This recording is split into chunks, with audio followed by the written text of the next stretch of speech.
ನಮ್ಮ ಜೀವನದಲ್ಲಿ ನಂಬಿಕೆ ಅನ್ನೋದು ತುಂಬಾ ಮುಖ್ಯವಾಗಿರುತ್ತದೆ. ಏನಿಲ್ಲ ಅಂದರೂ ಬದುಕಬಹುದು, ಆದರೆ ನಂಬಿಕೆ ಇಲ್ಲದೆ ಬದುಕೋಕೆ ಸಾಧ್ಯನೇ ಇಲ್ಲ. ಇಂದಿಲ್ಲ ಅಂದರೂ ನಾಳೆ ಆದರೂ ಒಳ್ಳೆ ಕಾಲ ಬಂದೇ ಬರುತ್ತೆ ಅನ್ನೋ ನಂಬಿಕೆ ಒಂದು ಥರ. ಆದರೆ ಇದರಿಂದ ನಮಗೆ ಯಾವುದೇ ತೊಂದರೆ ಆಗಲ್ಲ. ಇವರ ಮೇಲೆ ತುಂಬ ನಂಬಿಕೆ ಇದೆ ಅನ್ನೋದು ಕೂಡ ಇನ್ನೊಂದು ಥರ. ಯಾವುದೇ ಆದರೂ ಒಂದು ಸಲ ನಂಬಿಕೆ ಕಳೆದುಕೊಂಡರೆ ಮರಳಿ ಗಳಿಸುವುದು ತುಂಬಾ ಕಷ್ಟ.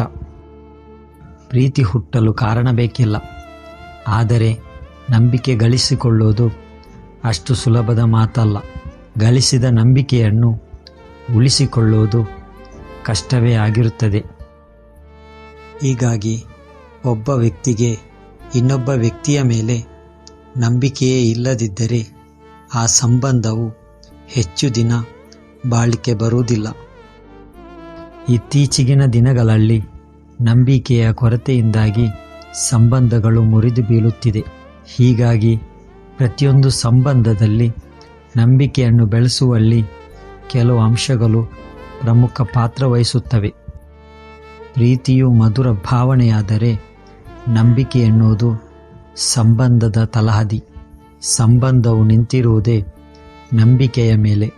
ಹೀಗಾಗಿ ವಿಶ್ವಾಸ ಹಾಗೂ ನಂಬಿಕೆಯನ್ನು ಗಳಿಸಿಕೊಳ್ಳುವುದು ಕಷ್ಟವೇ ಆಗಿರುತ್ತದೆ. ಒಮ್ಮೆ ನಂಬಿಕೆಯನ್ನು ಗಳಿಸಿಕೊಂಡರೆ ದೀರ್ಘಕಾಲದವರೆಗೆ ಆ ನಂಬಿಕೆಯು ಸಂಬಂಧವನ್ನು ಕಾಯುತ್ತದೆ. ಒಂದು ವೇಳೆ ನೀವು ನಂಬಿದ ವ್ಯಕ್ತಿಯು ನಿಮಗೆ ಮೋಸ ಮಾಡಿದರೆ ಅದರಿಂದ ಆಗುವ ನೋವು ಹೇಳಲು ಸಾಧ್ಯವಿಲ್ಲ. ಆ ವ್ಯಕ್ತಿಯ ಮೇಲೆ ಮತ್ತದೇ ನಂಬಿಕೆಯು ಹುಟ್ಟಿಕೊಳ್ಳಲು ಸಾಧ್ಯವೇ ಇಲ್ಲ. ಆದ್ದರಿಂದ ಯಾರೇ ಆದರೂ ನಂಬಿಕೆ ಕಳೆದುಕೊಳ್ಳುವ ಕೆಲಸ ಮಾಡಬೇಡಿ. ನಂಬಿಕೆ ಅನ್ನೋದು ಗಾಜಿನ ಗ್ಲಾಸ್ ಥರ. ಒಂದು ಸಲ ಒಡೆದು ಹೋದರೆ ಮತ್ತೆ ಗಳಿಸುವುದು ತುಂಬಾ ಕಷ್ಟ.